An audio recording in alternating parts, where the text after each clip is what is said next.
heard that joke about waking up to reach out first for the love of your life, who turns out to be your smartphone? If you can relate to this joke in reality, then you probably are addicted. There are indeed clinical symptoms. You have the carpal tunnel syndrome, and it's a kind of a medical condition whereby the hand is the palm. There's a nerve that supplies the surface of the hand, which is the palmar surface of the hand.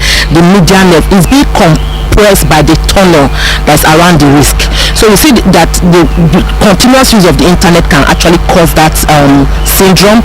Then we see people who have dry eyes because of the constant stare at a particular screen. We also see people having backache, a lot of issues with obesity because they are kind of living a sedentary lifestyle. Can users imagine taking a break for a day or two from their internet devices? God, let it not happen. Amen. Let it not happen. Even at midnight, I will use my phone because I receive calls both within and outside the country. For those who are genuinely bothered about addiction to cyberspace, there are ways to get better. It's a jet age, a technology age, but you have to make them see that there's a problem, and going through the cognitive behavioral therapy can actually help in curbing that habit. Another ironic tip is to research on the internet on how to beat its own addiction, hoping that it won't draw us further in. And it's scary how cyberspace is stealing our lives. It's also very amusing that when there's an argument, quiet only comes when somebody suggests Google it, Google it. We need to pull back from our internet devices and see the real world again. Moving on, in the developed world, this practice is a non-issue. The people are ever ready and willing to donate or wield these objects while alive or before they die. In Nigeria, this practice is still very alien in spite of the growing demand of some of these objects, which can be life-saving. Annie Daniels' curiosity on why Nigerians shy away from this practice took her to the streets and to those who should know.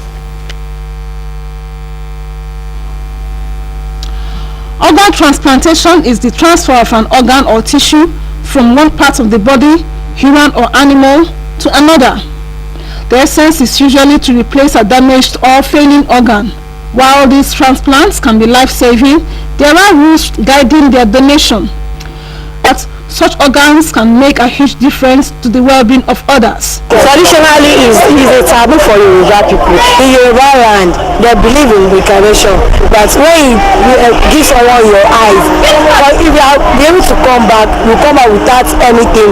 For me, I can't give someone my eyes. When God give me, as they give me, he give me say when I die, so make I carry and come wherever for him. They can give me money, like 2 million upward, I can donate.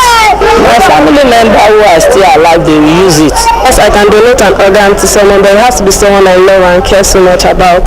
If at the age of, at the point of death, I'm not going to make use of them for anything.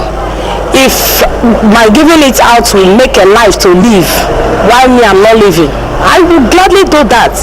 With some respondents citing religion, tradition and superstition as reasons for not accepting the idea of organ donation, Newsline approached some religious leaders to know their take on the issue.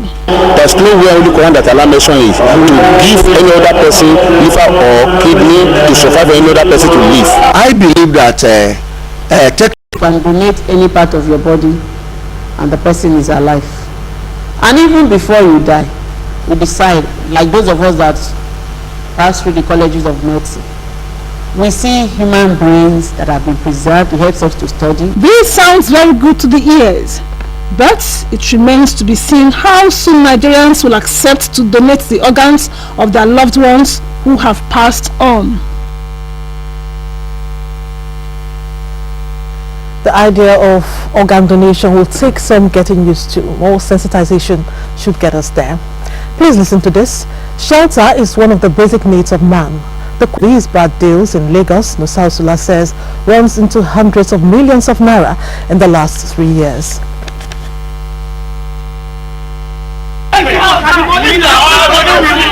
Housing has always been a critical issue in Lagos, Accommodation seekers in Lagos are more vulnerable to the whims and caprices of estate agents for obvious reasons.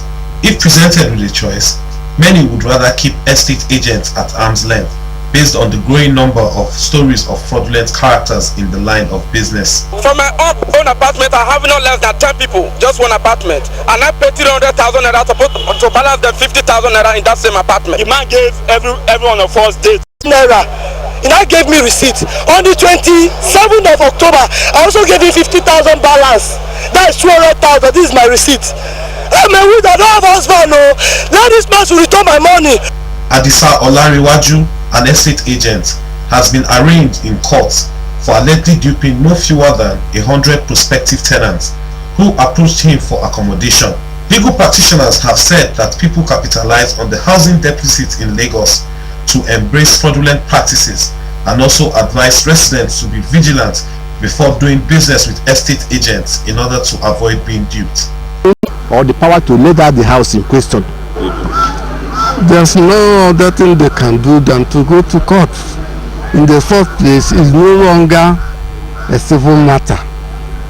Fraud is involved now. The Lagos State government advised residents to contact the Ministry of Housing to ascertain the authenticity of estate agents they patronize to avoid falling into wrong hands. And just to add, it is wise to ensure that you get a reputable estate agency before you part with your rent. Cases like this can be avoided if we double check.